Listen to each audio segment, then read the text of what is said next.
Now joining us in the KUM News Zoom room, Farron Taijeron. Farron, half a day and good morning. Welcome to the show. Half a day. Thank you for having me. All right. Well, yeah. So we're bringing you on because you, Hello, Chris Barnett over here. Yeah, he's in the show, and he was saying that you actually captured. What were you on a GoPro or something like that? You were in the water, and you captured that there might be some sort of oil spill down in Piti, like right around the Port Authority, right? That was crazy.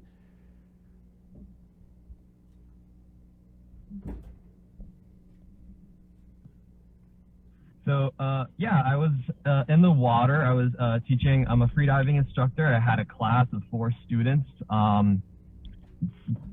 In the several minutes leading up to the actual presence of the product, which turns out to be diesel in the water, we could smell the fumes.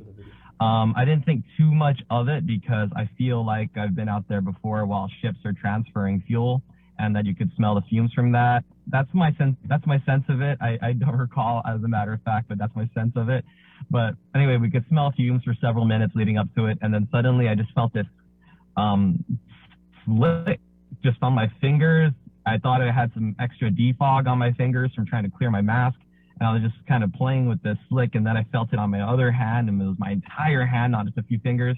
And then all my students are like saying the same thing, like, yeah, we feel this too. And then the smell was still there and getting stronger. And then I just did a little quick dive down, and I looked up, and I could just see this little stream of droplets. And as far as I know, that was the first appearance and occurrence of it that day. And I very quickly made the decision to get everybody out of the water as quick as possible. I didn't know what it was, how toxic it would be, just to be if there was any kind of toxicity with skin contact. With freediving, we spend more time on the surface, so inevitably we'd be swallowing small quantities of water and the oil, most likely.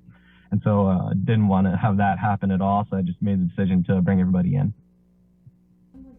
What time was this, Farron? And this was Saturday, is that correct? Correct. That was on Saturday at about 10:20 in the morning. Mm-hmm.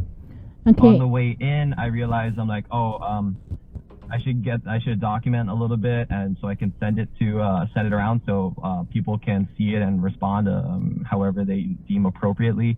So I came back in, recorded some more video with my phone just to give a point in time kind of snapshot of what the extent was like. It was about a half-mile long from Gulf, I think it's called Gulf Pier, where that 2 cylindrical building cement plant is, all the way to Hotel Wharf, where the 1 or 2 cranes always are. And at the time I got out of the water, so it was about a half-mile stretch all the way at Gulf. It seemed about 30 feet wide or so. And then over at Hotel, it was about maybe 50-some feet wide. Mm-hmm. We'll tell you what, we have that video, so we're going to play that now. I gave that same description.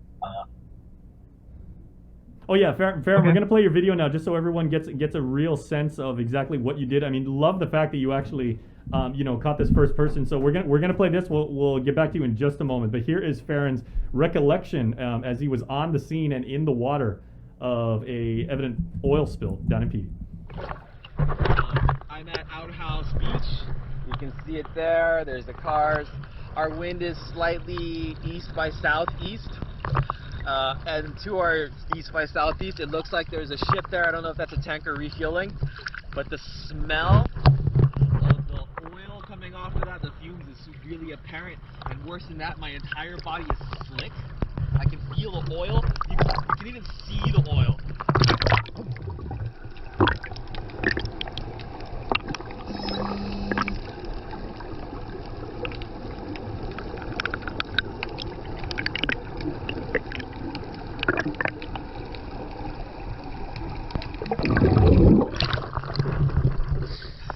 That is oil. It looks like there's multiple slicks. There's one here. There's another one right here.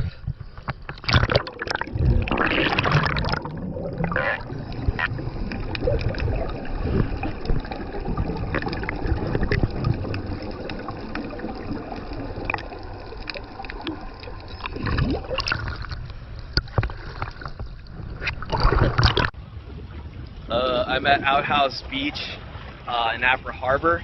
and it appears there is an oil slick in the water. So that distinctive band there, I was just in the water, that's all oil. All floating on the surface, that color there, that's oil. And it's going all the way to, I think that's called Hotel Wharf. It looks like it's about maybe 50 some feet wide, wider over there, and narrower as we get up that direction. We got a south, east by southeast wind, so that's pushing it this direction. And like, my hair and my body is just covered in this oil slick. I've already called EPA, so we'll see what happens. So Farron, you called Guam EPA. What time was that? And then how soon did they arrive? And what happened when they got there? That was 10:30. I made the call. They didn't actually come on site, at least before I left, which was a few minutes later. What did happen was the Coast Guard came within minutes. I was actually pretty surprised at how fast they made it out there, so that was really cool. A couple of guys came out, and I just explained to them what you had just seen. However, there was a good wind that day, and it blew the entirety of the slick. So by the time they arrived, it had already passed, and I guess it had pooled around Hotel Wharf. So standing there at Outhouse Beach, you couldn't even see the slick directly out. You had to look at Hotel Wharf, and with the way the light was, you might not even be sure if what you're seeing was a slick or if that was just reflections or bright spots on the water. Mm-hmm. Yeah, we did get the press release from Guam EPA, commending you for coming forward and reporting this. But in your years of experience, because you said that you are a teacher, is this kind of a common thing, or was this unusual for you? Oh, definitely unusual. I've never been in the water here anywhere in the world where I've been in any kind of product spill into the water, oil or diesel or otherwise. Yeah, it was really bizarre to swim back in and feel the oil on my body, between my legs, between my arms and my ribs. It was just so strange to have all of that like that. I can't tell you how many times I washed my hair and the smell still persists. The diesel's still all in my hair. So I'm hoping that's gonna be okay. Wow, I got some blonding happening there. Yeah. That is not the kind of product you want to be putting in your hair, Farron, trust me. No, definitely not. But obviously you said, you're an outdoorsman, you love being outside, and obviously what we've been able to, glean from you is, you want to take care of the environment, obviously, and as a teacher too, this is part of you're passionate about this, and thank goodness, you had the presence of mind to realize that something was not normal, and you exactly knew what to do. Other people might be, a little bit curious or even a little dumbfounded and might, want to explore or, investigate and wind up getting hurt. Yeah, Farron, I was texting Nick Lee at Guam EPA over the weekend. I appreciate that. Yeah, Nick Lee said, hey, the system works sometimes. The thing is, I appreciate that. I just, oh. Go ahead. He said the system works sometimes. Farron called awareness to what the community should do in these instances, and he did it quickly.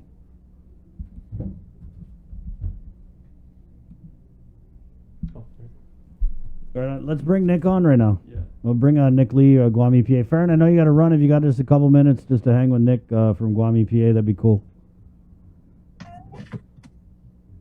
Hi, Nick. Yeah, I'll hang around for Nick. Yeah. Nick, we're on with Farron, Sabrina. My name's Chris. Good morning. Welcome to the link.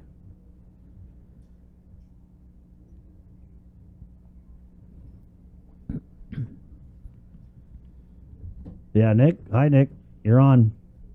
Hey, good morning, guys. Hey, Good morning. Right on. There you go. You're on with Farron and Sabrina and I on the link. Good morning. Good morning. Are we live yet? Yeah, we Yes. are. Yep. All the way live. Don't say anything bad about the governor.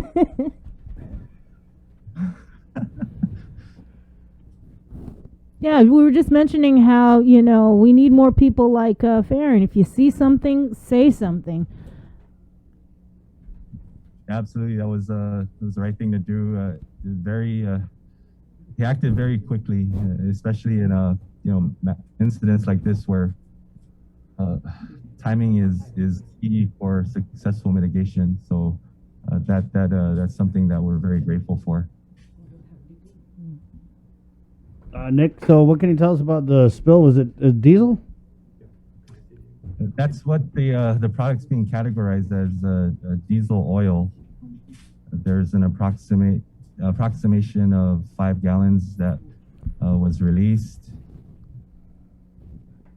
Port Authority of Guam and Guam Shipyard representatives deployed the sausage booms and the absorbent pads in the corner of the beach where product was observed pooling around that. So it took maybe 1.5 days to do. I think everything should be completed by today. If there's any further updates from the reps out there, we'll gladly update the community on that.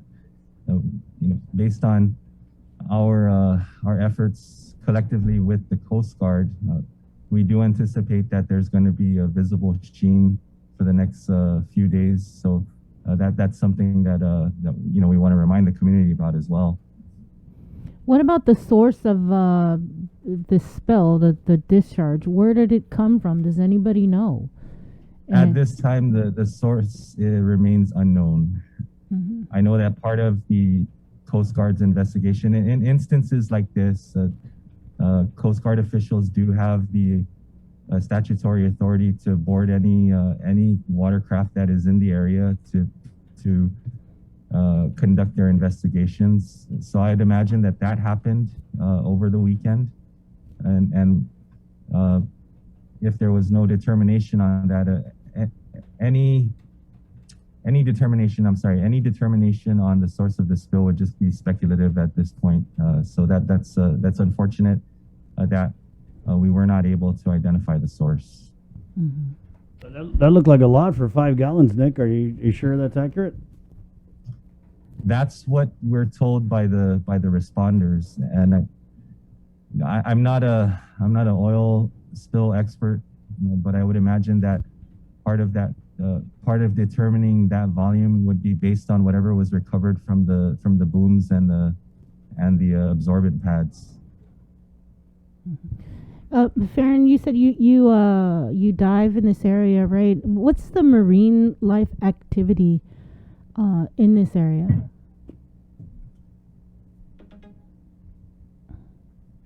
Well, it's an extremely popular beach for dive training, so it is a little bit more beat up as you would expect. Am I coming through okay? Yeah. Mm-hmm. Yeah, so it's a little more beat up than you'd expect at some of our nicer reefs, but within the harbor there's some species of coral that you really just find in the harbor. Some of these larger, like really cool sponges, sea sponges, are also really only found in the harbor, at least in abundance. So it's something not to take really lightly. So I'm really glad that responders were able to get out there as quickly as they did and respond to the call as quickly as they did, and things worked as they were supposed to.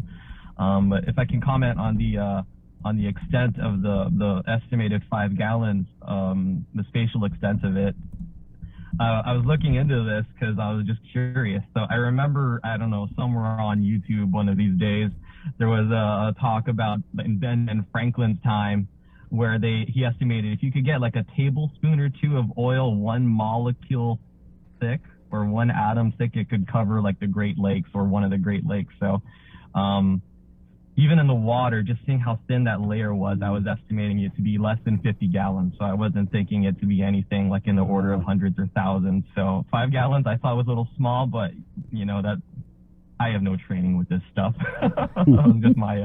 That's just my intuition. Farron, are you kind of satisfied at the outcome and the response to this thing? I would like to see at least one more report, just to kind of close the book on it, but I'm happy with things thus far. Okay. Well, yeah, we commend you for your response, man, and thank you for coming on. Anything in closing you want to throw out, Farron? Not for me personally. Maybe Nick, if you wanted to just give us like a SIM1 number, one way to report it. I happen to have a friend at EPA who I was able to call, but if it weren't for that, I'm not sure who I would have called. Yeah. Thanks, Farron. Yeah, Nick. So, what is there, like a hotline or 475 spill?